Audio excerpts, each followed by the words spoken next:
Pune Nashik high speed ट्रेनच्या बाबतीतले विषय सध्या गाजतो आहे आणि त्यामध्ये आमचा आग्रह आहे की कोणत्या परिस्थितीत पुणे नाशिक ही हायस्पीड ट्रेन ही झाली पाहिजे, तो मार्ग झाला पाहिजे आणि आपल्या या विभागातल्या सर्व सुविधा त्यामुळे कनेक्टिव्हिटीच्या वाढणार आहेत, व्यापार वाढणार आहे, लोकांच्या नागरिकांना सुविधा मिळणार आहे। यामध्ये काही आंदोलनही झाली, यामध्ये पूर्वीपासून माझा सहभाग काही ना काही निमित्तानं होता। हे काम थांबल्याचं मला वाईटच वाटलं, ही वस्तुस्थिती आहे। तथापि आता सगळ्या आंदोलनानंतर आणि चर्चेनंतर माननीय पालकमंत्री, माननीय रेल्वे मंत्र्यांना भेटलेले आहेत, राधाकृष्ण विखे पाटील रेल्वे मंत्र्यांना भेटलेले आहेत। मला फक्त एक माहिती त्यांच्याकडून पाहिजे, जनतेला पाहिजे, ती दिली तर आणखी चांगलं होईल की त्यांनी ज्यावेळेस रेल्वे मंत्र्यांना ते भेटले त्यावेळेस त्यांनी कोणत्या मार्गाच्या बाबतीत आग्रह धरलेला आहे। याच्यामध्ये दोन मार्ग स्पष्टपणे आता दिसत आहेत की जो पोखरी हवेली स्टेशन असणारा समनापूर पोखरी हवेली किंवा देवठाण, हे दोन मार्ग तर आम्हाला दिसत आहेत। यांनी कोणत्या मार्गाचा आग्रह यामध्ये धरलेला आहे आणि या मार्गामध्ये हे मार्ग कसे जातात या बाबतीतली थोडी माहिती द्यावी, त्या माध्यमातून जनतेला विश्वासात घ्यावं ही अपेक्षा आमची आहे।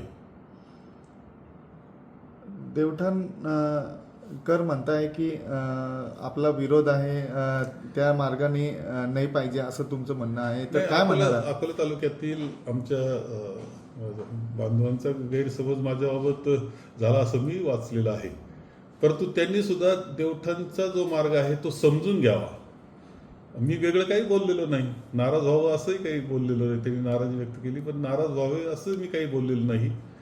परंतु मी काय नेमकं बोललेलो आहे, जे त्यांना काटछाट करून दाखवण्यात आलं आणि गैरसमज पसरवण्यात आलं, त्याऐवजी मी नेमकं सर्व माझं ते भाषण त्यांनी पाहावं की काय बोललो होतो, किंवा सरळ अकोल्यातून जर जात असेल तर माझी काही हरकत नाही, परंतु ज्या पद्धतीनं तिची आखणी आता आहे आणि अनेक गावं बागायत क्षेत्रातले त्यामध्ये क्षेत्र जातं आहे ते जाणं परवडणारं नाही, एवढंच मी सांगितलेलं आहे। अकोल्यातून सरळ ती ट्रेन जात असेल तर आम्हाला तर आनंद आहे, आम्हाला काहीच दुःख त्याचं होणार नाही, आनंदानं आम्ही ते स्वीकारू। परंतु बागायत क्षेत्र जे आहे संगमेर तालुक्यातलं ते पूर्णपणे क्रॉस करीत जात असेल तर आम्हाला अडचण वाटते, हे अत्यंत स्पष्ट आहे हे मत, त्याबद्दल काय वेगळं म्हणण्याचं काही कारण नाही। त्यांनी समजून घेतलं तर ते सुद्धा माझ्या मताशी सहमत होतील। संगमनेरच्या इथे जर समजा रेल्वे गेली पोखरी हवेलीपासून तर अकोलेकरांना हे सोयीस्कर होईल का, की अर्ध्या तासात ते येऊ शकतात?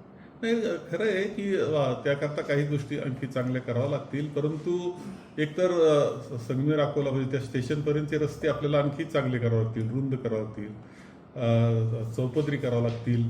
ती सुविधा फास्ट आपण केली, गतिमान करून दिली तर काहीच अडचण होणार नाही असं माझं मत आहे। आणि एवढंच नाही, अकोल्याकडे जरी असली रेल्वे तरी माझी हरकत नाही, पण ती तशा पद्धतीने गेली पाहिजे अशी अपेक्षा आहे।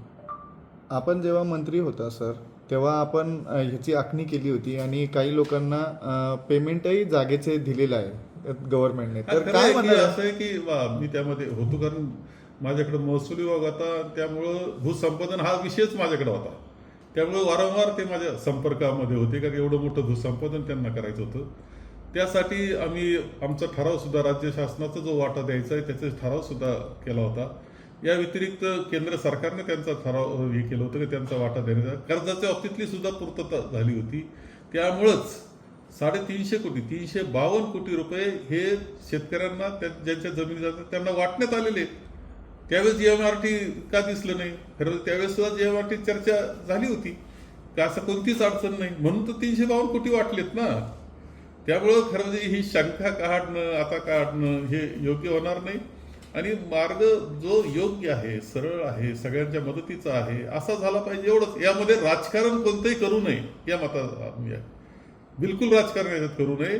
हा विषय काय तुमच्या राजकारणाचा 10-20 वर्षाचा नाहीये, तुमचं राजकारण किती वर्षाचं असू शकतं, हा पुढच्या 100 वर्षाचा जर विषय असेल तर सर्वांनी राजकारणाच्या पलीकडे जाऊन त्याचा विचार केला पाहिजे आणि त्या मार्गाने लवकरात लवकर ही रेल्वे ट्रेन झाली पाहिजे। आपलं काय म्हणणं आहे, कोणत्या मार्गी जायला पाहिजे? नाही, माझं मत स्पष्टपणे आहे की पोखरी हवेलीवरून जो मार्ग घेतलेला तो सरळ व्यवस्थित असा आहे, आखणी व्यवस्थित झालेली, पैशाचं वाटप सुद्धा केलेलं आहे। याच्या व्यतिरिक्त सोनेवाडीला मोठं यार्ड जे आहे चढ उतार माल चढ उतार करण्याचं ते सुद्धा आपण करण्याचा निर्णय जर तसा निर्णय जो झालेला आहे. इतकं पुढे गेल्यानंतर आता वेगळं काही करावं असं मला वाटत नाही.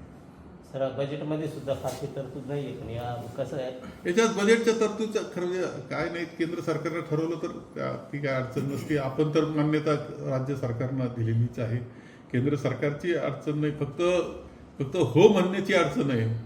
हो म्हटलं की झालं, काही अडचण नाही. आणि ही पूर्णपणे बिझनेसचं मॉडेल आहे, प्रोफेशनल मॉडेल आहे. त्यामुळं कर्ज सुद्धा 60% कर्ज त्याच्यावर आहे. हे त्यामुळे ते फेडायचं आहे त्यांना. या दृष्टीने तो मार्ग तसाच असला पाहिजे, व्हायबल असला पाहिजे. वापोकरीचा मार्ग दुष्काळी पट्ट्याला एक समृद्धी देणारा ठरेल. नाही,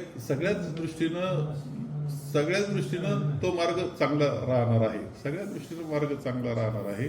असं आहे की आपण जो सगळ्यात विकसित भाग महाराष्ट्राचा हा गोल्डन ट्रँगल आपला आहे.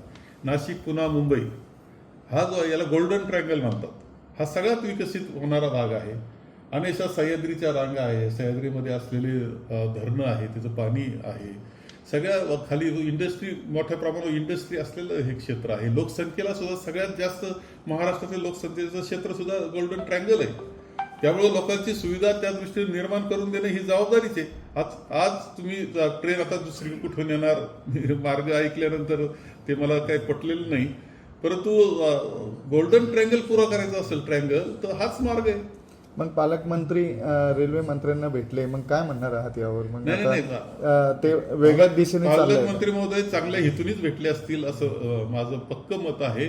फक्त त्यांनी कोणत्या मार्गाची सूचना केली, कारण ते देवठाणला म्हटले की देवठाण मार्ग करू आपण, असं जर म्हटले आहे तर आता, आणि हा मार्ग जर आम्हाला योग्य वाटतो तर त्यांनी यावेळेस कोणत्या मार्गाचा निश्चितपणे आग्रह धरलेला आहे एवढंच समजावं आम्हाला, बाकी काही नाही. दोन्ही आणि संगमनेरच्या मधून जातो त्यांनाही सोयीचं आहे. लोणी करता जरी सोयीचं असलं तरी त्यांनी देवठाणचा आग्रह धरलेला आहे. त्यांना फार अंतराचा काही फार फरक पडणार नाही, गाड्या चांगल्या आहेत.